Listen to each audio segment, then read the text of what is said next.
G'day everybody, my name's Lowell and welcome to the channel. So I recently did a video on the Great Lakes in America, and then a lot of people said I should check out the what sunk the Edmund Fitzgerald. So I know we've done Gordon Lightfoot's song. We know about the wreck on Lake Superior. So let's jump in and let's see what really happened to the Edmund Fitzgerald. We are holding our own. These 5 words were the last of Captain Ernest McSorley, as the ship under his command soon thereafter slipped beneath the waves of Lake. Oh, that's the real voice? Oh, okay. We are holding our own. Oh. These 5 words were the last of Captain Ernest McSorley, as the ship under his command soon thereafter slipped beneath the waves of Lake Superior on November 10th, 1975. Thousands of wrecks line the bottom of the Great Lakes, but none more infamous than the SS Edmund Fitzgerald. Dang.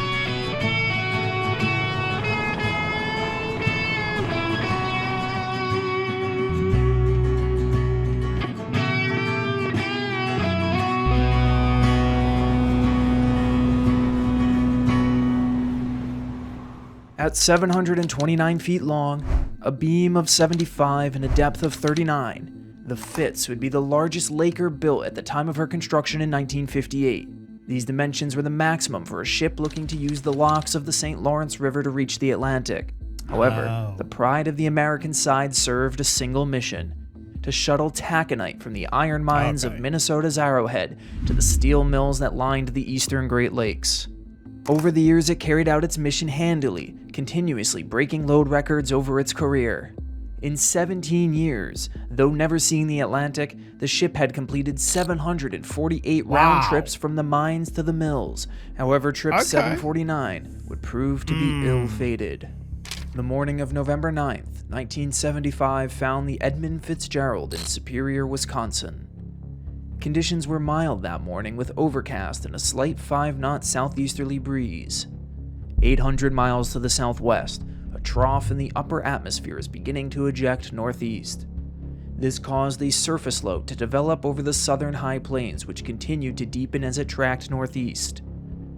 Fitzgerald departs from port in the early afternoon, fully loaded with over 26,000 tons of taconite, bound for Detroit. Simultaneously, the National Weather Service is eyeing the track of the strengthening surface low. They forecast it to directly come over Lake Superior the following day, meaning winds and waves will be problematic for lakers traversing the body of water. They issue a gale warning for Lake Superior. Departing from Two Harbors, Minnesota, the fellow ore boat SS Arthur M. Anderson, captained by Jesse Bernie Cooper, gains a visual on the Fitzgerald. The two ships would closely screen each other for the voyage across Superior as conditions slowly began to deteriorate. They mutually elect to head for the northern Canadian shoreline, which should shelter them from tomorrow's waves. At 7 p.m. local time, the surface low had deepened to 993 millibars, spawning a localized tornado outbreak over eastern Iowa. Into the night, winds and rain out of the northeast continued to increase, with the 1 a.m. weather report from the Fitzgerald recording 52-knot winds and 10-foot waves. Reports like this and from other vessels prompted the NWS to upgrade their gale warning to a storm warning. As dawn broke, both the Anderson and Fitzgerald crossed from American to Canadian waters. The low was now centered over Michigan's Upper Peninsula at an impressive 982 millibars. At midday, the two vessels would enjoy a brief moment of calm. The low passed directly over them, and the real danger loomed. The backside of the low brought with it even stronger winds out of the northwest. Unlike being ahead of the low, they were now behind the cold front, where a brisk air mass plowed in. What was once rain is now a thick snowfall, drastically dropping visibility. Dang. As they threaded the gap between Michipicoten and Caribou Islands, Captain McSorley radioed Captain Cooper of the Anderson. Anderson, this is the Fitzgerald. I have sustained some topside damage. I have a fence reel down, 2 vents lost or damaged, and a list. I'm checking down. Will you stay by me till I get to Whitefish? Charlie on that, Fitzgerald. Anderson could only watch the Fitzgerald through its surface radar, registering as a blip 9 miles off their bow at 3:30 p.m. News only got worse 30 minutes later. Anderson, this is the Fitzgerald. I have lost both radars. Can you provide me with radar plots till we reach Whitefish Bay? Charlie on that, Fitzgerald. We'll keep... God, it's just getting worse and worse, isn't it? You can just kind of feel something is definitely going to happen. That's crazy. With radar plots till we reach Whitefish Bay. Dang. Charlie on that, Fitzgerald. We'll keep you advised of position. For the next hour, McSorley's situation grows increasingly dire on the Fitz. Ahead of the two Lakers is the Avafors, a Swedish ore carrier bound for the Atlantic. McSorley asks for any vessel to confirm the status of Whitefish Point Lighthouse and radio beacon, as they are essentially blind. Avafors confirms the light, but is unable to dial into the beacon. The following radio exchange between the two ships paints a bleak picture. The wind is really howling down here. What are the conditions where you are? Don't let nobody on deck. What's that, Fitzgerald? Unclear. Over. I have a bad list. Lost both radars, and I'm taking on heavy seas over the deck. One of the worst seas I've ever been in. Oh. If I'm correct, you have 2 radars. They're both gone. Back on the Anderson, winds ripped at a sustained 65 miles per hour with hurricane force gusts over 80. Near 7 p.m., Dang. Captain Cooper braces for 2 massive 35-foot rogue waves approaching off of the starboard quarter. Water floods the deck of the Anderson and smashes into the back of the pilot house, partially damaging the vessel. Nevertheless, the ship weathered the impact.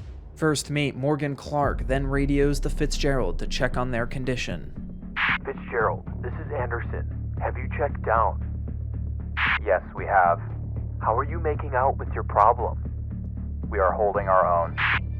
Okay, fine. I'll be talking to you later. Except the Anderson would not talk to McSorley later. 5 minutes after that exchange, the Fitzgerald enters a squall, obscuring it from the Anderson's radar.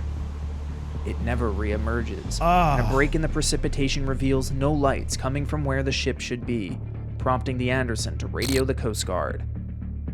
Once reaching the safety of Whitefish Bay, the Coast Guard, with no assets in the immediate area, asks for them to do the impossible. Venture back into Greater Lake Superior to search for survivors. Are you kidding? The Anderson and fellow bulk carrier SS William Clay Ford bravely headed back out into the storm in an attempt to locate the 29 missing sailors. They would be unsuccessful, finding only bits of small debris. It would take a full 3 days for a U.S. naval sub-hunting aircraft to detect the presence of the Edmund Fitzgerald's wreck. A Navy submersible officially confirmed the identity of the doomed Laker. The first and last 250 feet of the ship remained largely intact, with the bow still upright and the stern keeled over. Ships like the Anderson, the same type of vessel as the Fitz, weathered the storm with relatively minor damage. What led to the sinking of the Edmund Fitzgerald seemed to be a compound of issues. Investigations into the sinking were conducted by the U.S. Coast Guard and the National Transportation Safety Board. After over a year of scouring over evidence, the Coast Guard published their report without a conclusive root cause. However, the most likely cause in their estimation was a flooding of the cargo hold via ineffective hatch closures as waves flooded the deck. Taconite is a dense cargo, so even at max load, the ship had plenty of empty space in the cargo hold. Hatch covers were damaged or missing over many of the openings when surveying the wreck, including some with signs of external buckling load. Water ingress over time in the hold would have easily caused the list that doomed the ship in the peak of the storm. The NTSB would soon after come to a similar likely scenario. The Lake Carriers Association fought these conclusions back hard. Captain Cooper went on the record, providing a much different explanation as to what doomed Edmund Fitzgerald. Shortly before McSorley radioed the Anderson the first signs of trouble, Cooper commented on the bridge that the Fitzgerald was much too close to 6 Fathom Shoal for his comfort. This shoal, located just north of Caribou Island, lies only 11 feet below the waves. Had the vessel bottomed out amidships, then that could have easily caused railings to snap in tension and compromised the hull. The Canadian Coast Guard resurveyed the area in 1976, discovering a mile east of 6 Fathom that was previously uncharted and lied directly in the path of the Fitzgerald's final course. All of this only further cemented Captain Cooper's belief that the Fitzgerald was already beginning to sink when McSorley first radioed of the ship's issues at 3:30 p.m. There was no way in his mind that a leaky hatch or vent covers could have caused a list so quickly. The downed railing also pointed to another major possibility similar to the grounding. The Edmund Fitzgerald could have suffered a catastrophic structural hull failure due to fatigue stress. Fatigue stress is the weakening of a material over time that had been subjected to repeated loads. Given that the Fitz was the first Seaway Max vessel for the St. Lawrence River, its proportions made it a rather lanky vessel, especially if it were to sail in the ocean. Former crew of the Fitzgerald stated that it would flex like a diving board in rough conditions. Ooh. Over time, the welded joints of the hull to the keel could have fatigued from repeated bending, wave after wave, and the storm of November 1975, or even a slight contact with the shoal, was the straw that broke the camel's back. This theory gained steam a few years after the sinking, when the Fitzgerald's sister ship, the SS Arthur B. Homer, was scrapped just months after an extensive overhaul by the shipbuilder. When the NTSB asked to check out the vessel, the shipbuilder denied permission. These actions raised questions that maybe the welded hulls of the sister ships were inferior to their riveted counterparts. Ultimately, though, the NTSB's rebuttal for both the grounding and structural failures was that there was no indication on the visible areas of the hull of either event taking place. However, to further refute, the critical central part of the hull that would have seen the greatest bending moment load was the most damaged part of the ship in the sinking, making it nearly impossible to confirm. The final moments of the Fitzgerald were likely quick and similar in nature. The lack of distress signal meant that the Fitz likely took a large wave from the starboard quarter that completely submerged the forward bridge. This was then followed by subsequent waves that further drove the ship into the surf, likely buckling the cargo hatches inward as seen on the wreck, fully flooding the forward holds. Whether already compromised or not, the hull would not be able to bear the brunt of all the water forward of the stern, snapping the mighty bulk carrier in two. The quick nature of the ship's demise led many to point to the two massive rogue waves that Captain Cooper had experienced on the Anderson shortly before the loss of the Fitzgerald. They did travel in the general direction of McSorley's ship, and the further fetch could have grown them into even greater waves that an already battered Fitzgerald would not have been able to survive. Across all of the theories, the weather was undoubtedly a major component. 30 years after the sinking, National Weather Service meteorologists used modern computer modeling to create a simulation of that storm in November of 1975. Key results of this research noted that the northwestern winds were not only amplified by vertical mixing, but also the terrain of Michigan's Upper Peninsula. This, coupled with the extremely long fetch of the waves to compound and grow, meant that the Fitzgerald steamed into the most intense waves and winds on all of Lake Superior at the worst possible time. It was found that the frequency of a storm of this caliber on Lake Superior wasn't super rare, with a return period of roughly 2 years. What separated it from other storms, however, was the waves traveled from west to east rather than the typical north to south. In all of the records available, no storm ever on Lake Superior had waves of over 20 feet that traveled west to east. This makes one of the last comments of Captain Ernest McSorley, a 44-year veteran of sailing the Great Lakes, unequivocally true. He had never seen a sea as bad as November the 10th, 1975. While the debate of what doomed the Edmund Fitzgerald still persists, its sinking prompted a number of recommendations that ultimately made the Great Lakes shipping fleet a safer one. Fitzgerald remains the largest vessel ever lost in the Great Lakes, and her legacy is one of great speculation, but yet it is forever immortalized in the 1976 ballad The Wreck of the Edmund Fitzgerald by Gordon Lightfoot, dedicated to the 29 souls that went down with her on that infamous night in November.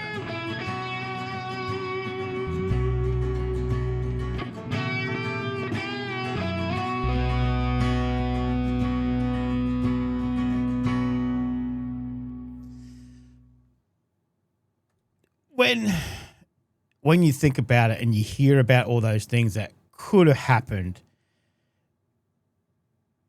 there was no way they were going to survive that. You know, it's just too many things going wrong at the, you know, if that's everything that was going wrong that they were pointing out.